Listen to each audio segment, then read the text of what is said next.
hard-earned medals on to his 4 sons.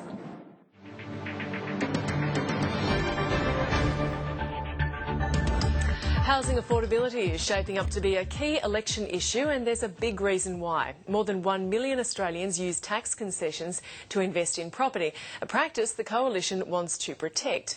Labor, though, says the policy is pricing people out of the market. Rob Wills owns 2 properties in Sydney and is building a 3rd in Newcastle. Negative gearing the key to his portfolio. It helps me cover those mortgages easily and also be able to keep my rents controlled.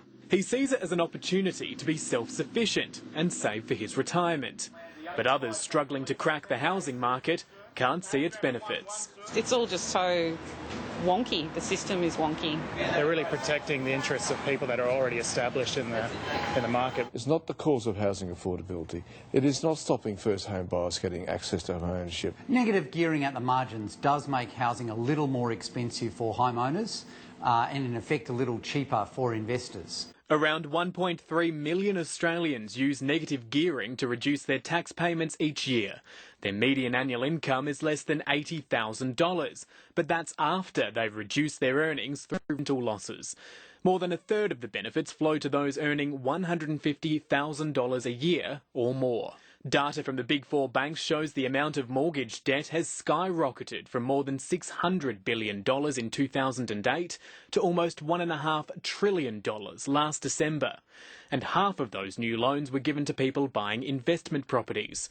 Most of that went to purchasing established homes. It's what makes housing affordability and any movement in the market a hot issue for voters. When it comes to bricks and mortar, the pre-election rhetoric is clear. Labor wants to see an Australia where the Australian dream of young people being able to get their first house is a reality. This is putting the value of every Australian home at risk, and there's no question about that. Just over 2 months out from a likely poll, and it's an issue that hits close to home. Do voters accept the Coalition's promise to maintain the value of their most important asset? Or do they accept Labor's claim to make the great Australian dream more affordable?